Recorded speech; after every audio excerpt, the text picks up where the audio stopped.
We all find ourselves in times in our lives where we feel stuck and we feel out of control and we feel like we are a victim to life instead of victorious. We all find ourselves in a time where we don't even know how to take that next step sometimes. And yet the answers are there, and there is a lot of tools that we can do in order to move forward in life.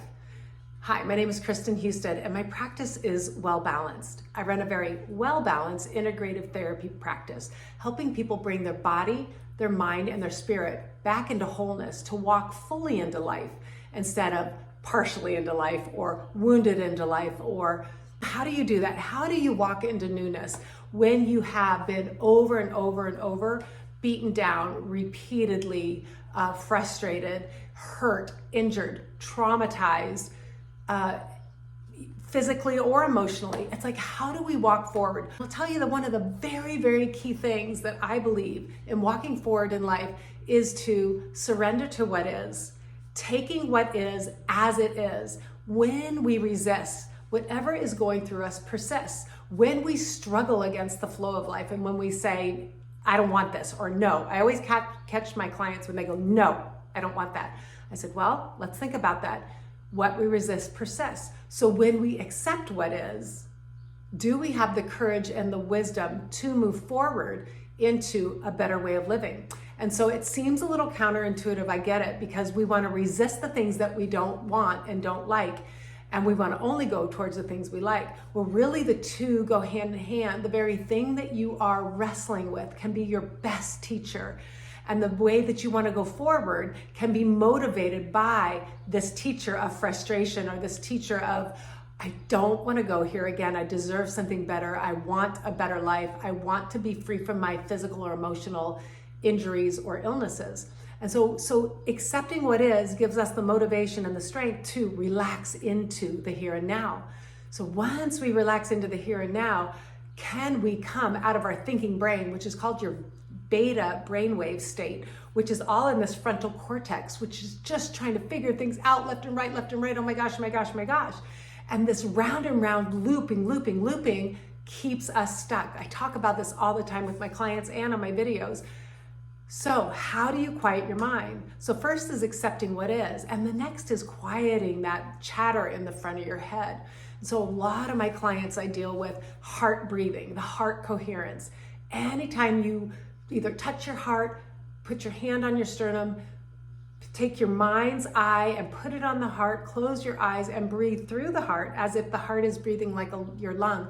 You are centering your attention on the very thing that is probably one of the most powerful aspects of our life is this heart energy. This heart energy has a field around it that attracts things to us. And when we are in a place of love or gratitude or joy or peace, we are emanating this field around us that is so powerful. They say it's 100 times more powerful than our brain. So that's why it's so important to come out of this thinking beta brainwave state and come into the heart. And now when you think about gratitude, your gratitude list, what makes you feel love or joy, what you love to do, anything that brings you peace, anything that brings you up into those elevated states, you're going to start emanating vibration that's going to start to attract like-minded energy to you, like-minded things to you. And so that is another very key step into walking into newness. So first is accepting what is. And second is, I believe, breathing and connecting to your heart, breathing in and feeling what you think of is unconditional love or joy or peace for you. So put yourself in a place that you've been sometime in your life where you have felt joyful, peaceful, or loved.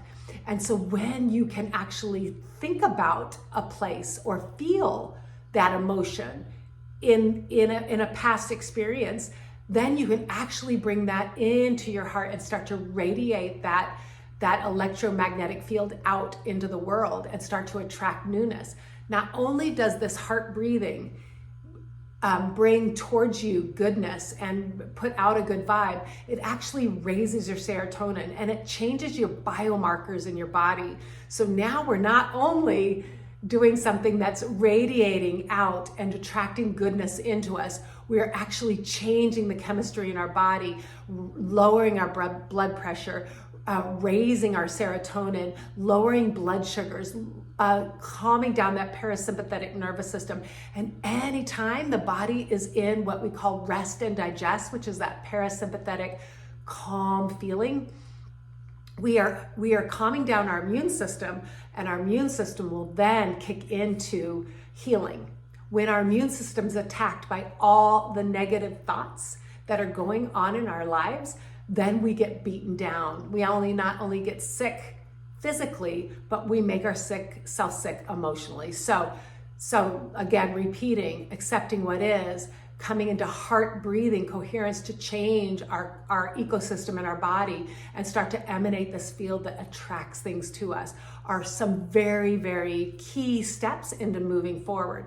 Now, another thing that I talk to my clients about moving forward is our body only knows what it has experienced in the past. That's called experience, right?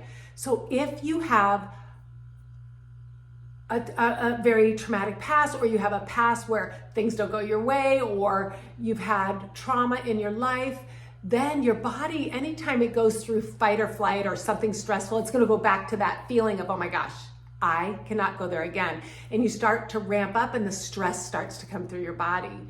So in order to move forward from this fight or flight, you really have to just be all in on walking forward. And I watched a great video the other day on fire walking. Fire walking is when you walk on fire, right?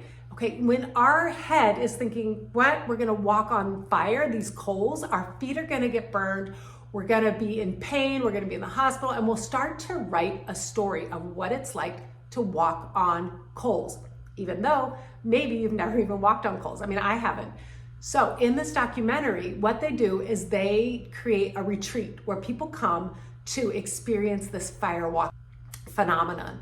And they start with a lot of trust exercises where they're falling back on each other, or they are chopping, wood with their hand and using that kind of strength and determination, or they are walking on a tightrope, but they're hooked into a wire, and they're testing their fear response, and they're pushing past that fear response. They're falling back into the arms of a bunch of other people, knowing that they'll be safely catched. Then they start to talk about where your attention goes, your energy flows. So when you're going to walk through fire, when you're going through a difficult time, either pain or emotionally, physically or emotionally, you don't want to look into the pain. You don't want to sit there and go, oh my gosh, oh my gosh, oh my gosh, this is what I'm going through, oh my gosh, because guess what? Where your energy goes, your attention goes. So they both go hand in hand. Our attention goes and our energy goes to the very thing that we don't want. So in this fire walking retreat, they talked about having your eye on the prize. And so for them in this retreat, they have a person at the end of the coals, and this person stands there and is ready to embrace you and hug you and celebrate with you. The body loves positivity, the body loves celebration, and the body loves hugs and holds and things like that. So they have the person who's ready to walk on fire stand and look at the person at the end of the coals. And they say, do not look down. That is not where you want to go. You want to look straight ahead at your reward, at the person at the end, at your celebration that you're not going to get your feet burned, as your celebration that you made it through this very fearful, difficult task. Okay? And then they have all the people around them chanting, ice, ice, ice. And then the person says, ice, ice, ice, ice. And they all chant ice, saying this will be a cold walk. And then they say, go. And then they just go when the person's ready, and they cheer them on. And the person looks at the guy at the end as the reward, and they get to the other end and they get a big hug and a big celebration, and everyone cheers. It was the coolest thing to watch, because really, truly, that's how we walk by faith. We don't look at the things that we don't want anymore. We don't look and we don't create the very thing that we're trying to get away from, no matter what is being presented in front of you. I mean, we've all been here. We all support and lift each other up. It's not like anybody's got this great secret on how to get through life and they don't need anyone anymore. So we need community, we need support.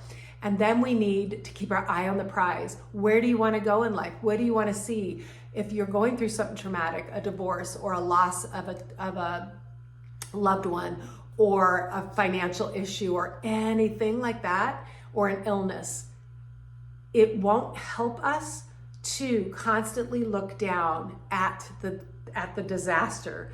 We need to look up at the hope and the wonder and the mystery of life. And we need to look forward to what is coming ahead. And so that's kind of this faith, this fire walking documentary I felt was so much right on track with walking into newness in our lives in many aspects. And so I always tell my clients to honor how you feel. We never want to shove the feelings down. So even though fire walking can be very scary, you can say, hello, fear. Hello, Frank the fear, or Freddie the fear, or whatever you want to name the fear, because the fear is not you. The fear is separate than you. And you can say, yes, I'm scared to walk through this fire. Yes, I'm scared to get to the other side. I don't know what's on the other side. I hear you, I honor you, but Freddie, fear, I now release you. Thank you for all the lessons you taught me, but I'm gonna walk in faith now that everything is gonna work out somehow for my better. And I'm gonna keep my eye on the prize. So I hope this little video helps you to figure out how to kind of walk into newness and be the person that you're designed to be. And so when you get to the other side, will you look back and go, thank you. Thank you, God. Thank you to yourself for having the courage not to rewrite the old story, not to stay wounded, and not to not believe in yourself to move forward. Thank you and have a great day.